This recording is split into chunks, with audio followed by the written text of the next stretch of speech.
Coach, in game one, you guys had 20 fast break points. Mhm. Game 2 and 3, I think it's a total of 13. You've talked about stops, obviously, leading the transition.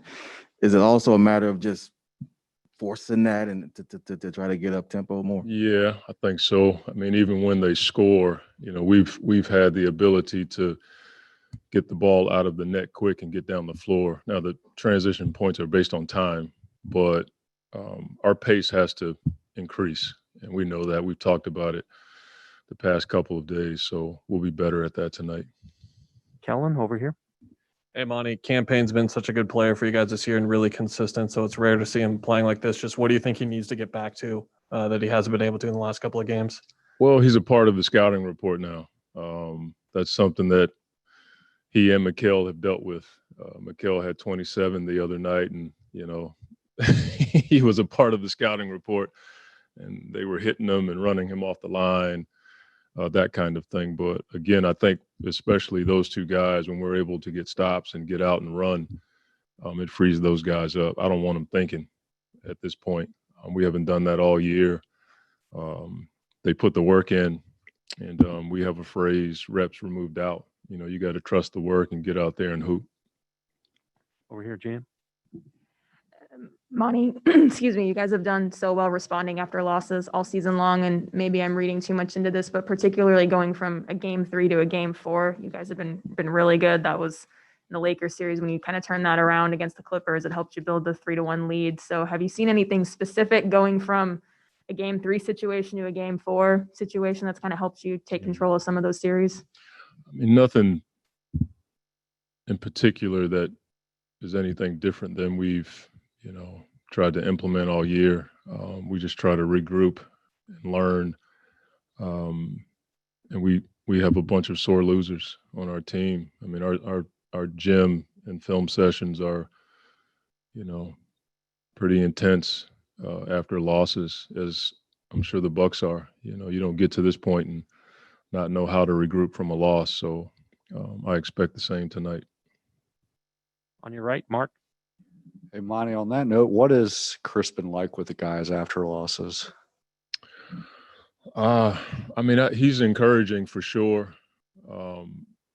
He and I are always talking about things that we can do better, all of us.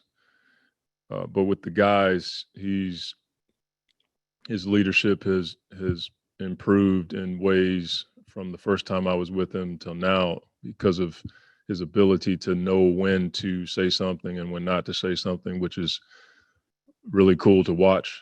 And then, they get together after practice, whether it's at the hotel, on the bus, the card game they have. They're talking about the game, and I'm sure a lot of stuff comes up in those moments. And sometimes it's best to bring it up later on when the emotions are a bit more balanced. So I'm sure, you could ask the other guys better, but that's just what I've seen. He's such an encourager now. Doesn't mean he doesn't tell the truth, but he encourages guys in a way that I didn't see early on or I didn't notice. I'm sure he's always done it, but that's what I notice now. Okay. Next row back. Hey, Monty. You talked about pace earlier, but the flip side of that is they've had 16 or more fast break points in all 3 games. And in terms of half court defensive efficiency, you guys are actually, holding them pretty well. But how important is your transition defense and just keeping them out of it? Huge. It's not just Giannis. It's all of their guys. I mean, first play of the game the other night, we talked about it the other day, like Drew gets a corner 3. We didn't have the heightened awareness in that environment for sure. And we've talked about it for 2 days. They're a pace team as well. So we have to have efficient offense and balanced offense so we can get guys back. But 2, once there's a transition awareness for us, we got to sprint, get back and form the wall. And then no, it's not just about Giannis. Drew can push it. Middleton gets out, and when Lopez is getting to the corners, that draws your attention away from the rim. Rachel. You've done so much work with DeAndre since you got to Phoenix. What is this step of his journey, this idea of having to be in so much of the spotlight in these finals and be the guy who is facing off against the best guy on the other team? I think it's what he's wanted. I think the work that he's put in with Coach Bryant and Coach Ayers and Ben is starting to pay off for him. I don't think he's worried about the narratives that were out there about him as much as he is about winning. You know, I think that's what he really wants.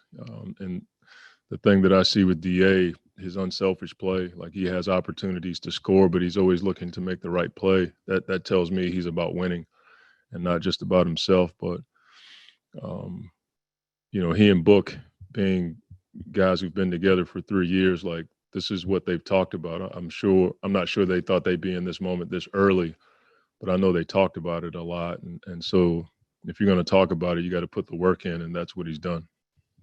With most just human beings, when you say, hey, don't do this, don't do this, don't do this, then it's in your head, right? So how do you make sure that his mind, when he goes on the court tonight, isn't just don't foul, don't foul, don't foul?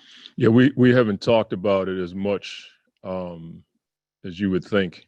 We've talked about ways to prevent that around that environment. Because when you point out the obvious, then you look like a coach, you know, and I don't always want to look like that. At the same time, he's aware of it. You know, he's hearing it all over the place, I would imagine, if you're on one of those platforms, you know, Family Face, you know, one of those deals.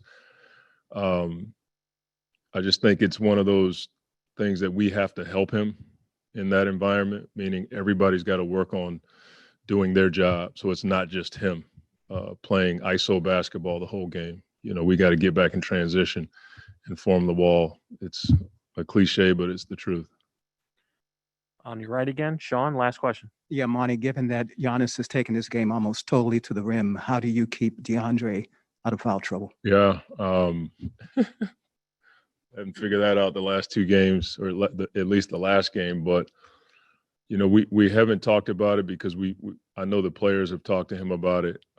Like I said, we've talked about what we can do around that environment to help. It just boils down to being able to stay in front of the ball with your chest, you know, and that's easier said than done. But, you know, at some point you can't look to find an excuse here or there. We have to do that, you know, and there were times when you watch the film, there were times where it wasn't 5 guys getting back. It was 3, sometimes 2, and we can't have that. We can't complain about what happened on offense. We got to get back and know that if we do that, our half-court defense has been decent.